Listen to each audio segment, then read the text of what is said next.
Assalamu alaikum students, welcome to the channel online learning. Today we learn about the biology for grade 11.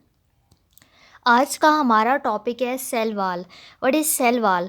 In the cells plasma membrane is present and the cell wall is the layer that is present exterior to the plasma membrane.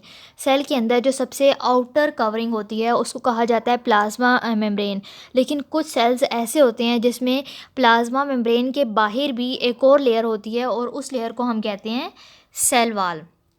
Cell wall is present in plant cells, prokaryotes and fungi, but animal cells do not have cell wall. Cell wall plant cells के अंदर होती है, prokaryotes में होती है और fungi में होती है, लेकिन सेल वाल एनिमल सेल्स में नहीं होती. उसकी रीज़न क्या है? उसकी रीज़न ये है कि एनिमल यानी कि जानवर वो लोकोमोशन कर सकते हैं, मूवमेंट कर सकते हैं, तो इसलिए उनकी बॉडी को सेल वाल की ज़रूरत नहीं होती. लेकिन प्लांट सेल्स में जो वॉल्स होती हैं वो उसकी जो केमिकल कंपोजिशन होती है वो प्रोकैरियोट्स और फंजाई से डिफरेंट होती है. वो किस तरह से डिफरेंट होती है? क्योंकि प्रोकैरियोट्स में जो सेल वाल होती है वो पेप्टाइडोग्लाइकन और म्यूरिन से मिलके बनी होती है, जबकि फंजाई में सेल वाल काइटिन से मिलके बनी होती है. और सेल वाल की जो सिक्रीशन होती है वो सेल के ज़रिए होती है.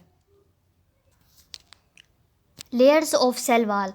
The plant cell wall consists of three main layers. Cell wall की अगर हम लेयर्स की बात करें तो सेल वाल को तीन तरह की लेयर्स में डिवाइड किया गया है. That is primary cell wall, secondary cell wall and middle lamella. तो सबसे पहले हम देखते हैं कि प्राइमरी सेल वाल किस तरह की होती है. Primary cell wall is a true wall and develops in newly growing cell. Primary cell wall एक ट्रू वाल है और ये न्यूली ग्रोइंग सेल में डेवलप होती है, यानी कि ऐसा सेल जो कि ग्रो कर रहा हो, जिस सेल में ग्रोथ हो रही होती है, उस सेल में प्राइमरी सेल वाल की डेवलपमेंट होती है. और प्राइमरी सेल वाल की डेवलपमेंट सेल डिवीजन के दौरान होती है. यानी सेल डिवीजन का मतलब ये है कि जब सेल डिवाइड कर रहे होते हैं, एक सेल डिवाइड होकर दो में कन्वर्ट हो रहा होता है या फिर तीन में कन्वर्ट हो रहा होता है, तो इस तरह से जब सेल की डिवीजन हो रही होती है तो सेल की डिवीजन के दौरान प्राइमरी सेल वाल बनती है. तो कोई भी जो सेल है वो अपनी प्राइमरी सेल वाल ख़ुद प्रोड्यूस करता है. और प्राइमरी सेल वाल जो है वो मिडल लैमेला की बात करें तो मिडल लैमेला की इनर साइड पे प्रेजेंट होता है, यानी कि मिडल लैमेला बाहर होता है और जो प्राइमरी वाल है वो उससे अंदर की तरफ प्रेजेंट होती है. और प्राइमरी सेल वाल बहुत ज़्यादा थिन होती है, पतली होती है और फ्लेक्सिबल होती है, यानी कि ये ज़्यादा हार्ड नहीं होती बल्कि ये स्ट्रेच कर सकती है.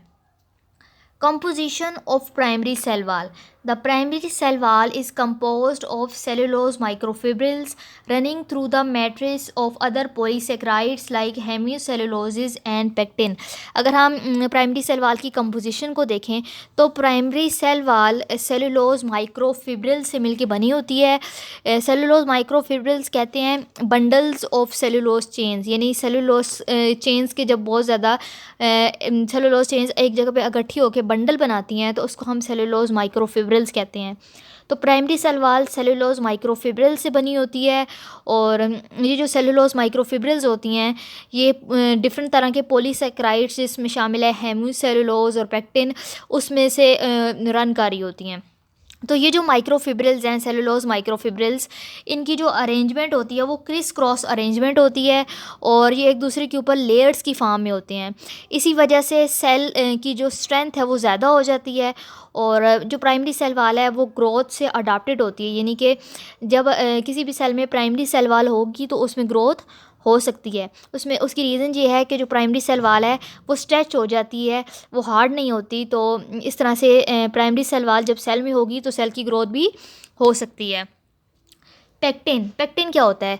पेक्टिन एक पॉलीमर है जिसमें 200 ग्लैक्टोनिक एसिड मॉलिक्यूल्स पाए जाते हैं और मेजॉरिटी ऑफ जो इसके जो कार्बोक्सिल ग्रुप्स होते हैं पेक्टिन के अंदर वो मिथाइलेटेड होते हैं. मिथाइलेटेड का मतलब ये है उनमें मिथाइल ग्रुप होता है जिसको हम CH3 से शो करते हैं.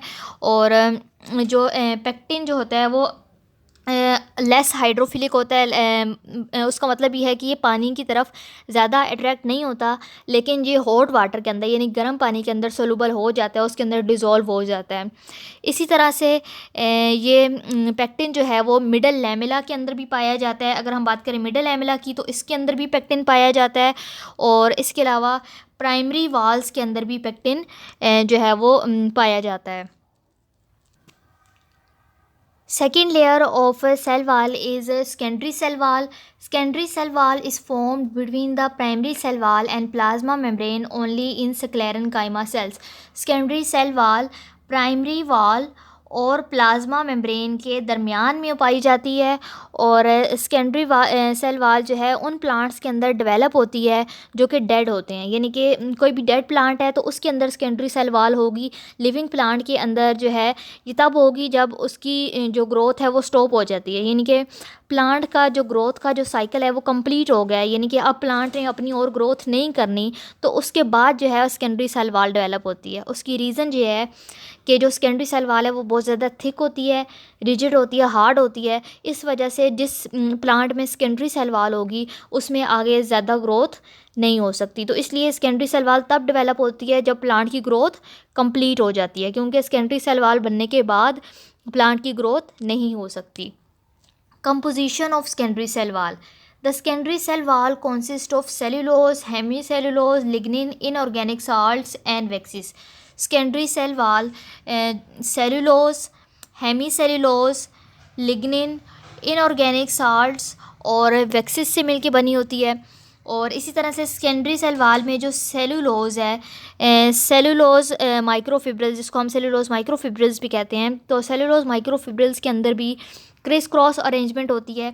इसके अलावा इसमें जो लिग्निन होता है सेकेंडरी सेल वाल के अंदर, ये लिग्निन क्या करता है, सेलुलोज माइक्रोफिब्रिल्स को आपस में जोड़ता है, उनको आपस में जोड़ता है, और जिसकी वजह से सेकेंडरी सेल वाल में रिजिडनेस आती है, यानी कि सेकेंडरी सेल वाल जो है वो हार्ड हो जाती है।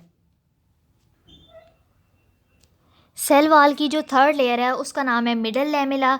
Middle lamella is present between adjacent primary cell walls of two cells. कोई से भी दो सेल्स हैं या तीन सेल्स हैं, उनकी जो वाल्स होती हैं प्राइमरी सेल वाल्स, उन प्राइमरी सेल वाल्स के बिल्कुल दरमियान में, यानी कि उनके साथ एडजेसेंट इस जगह पे मिडल लैमेला प्रेजेंट होता है। और मिडल लैमेला की अगर हम कंपोजिशन की बात करें तो it is composed of sticky gel like magnesium and calcium salts and pectin. तो मिडल लैमेला में जेल लाइक मैग्नीशियम और कैल्शियम के सॉल्ट्स पाए जाते हैं, जिसको हम पेक्टिक एसिड्स भी कहते हैं। इसके अलावा मिडल लैमेला के अंदर पेक्टिन भी पाया जाता है। तो मिडल लैमेला क्या करता है, जो नेबरिंग सेल वाल्स होती हैं उनको आपस में जोड़ के रखता है, और जो सेल वाल होती है वो पोरियस होती है, यानी उसमें सुराख होते हैं, और उन सुराखों को हम कहते हैं पिट्स। तो इन सुराखों की वजह से वाटर और जो वाटर के अंदर जो मटेरियल डिज़ोल्व हुआ होता है उसकी मूवमेंट हो सकती है। इसी तरह से जो सेकेंडरी सेल वाल्स हैं, सेकेंडरी सेल वाल्स क्या करती हैं, सेल को एक शेप, उसकी डेफिनेट शेप उसको प्रोवाइड करती हैं, और इसके अलावा सेल को मैकेनिकल सपोर्ट प्रोवाइड कर रही होती हैं। I hope students you have gained the concept of cell wall and the three layers of cell wall. If you like my video, kindly subscribe my channel. Allah Hafiz.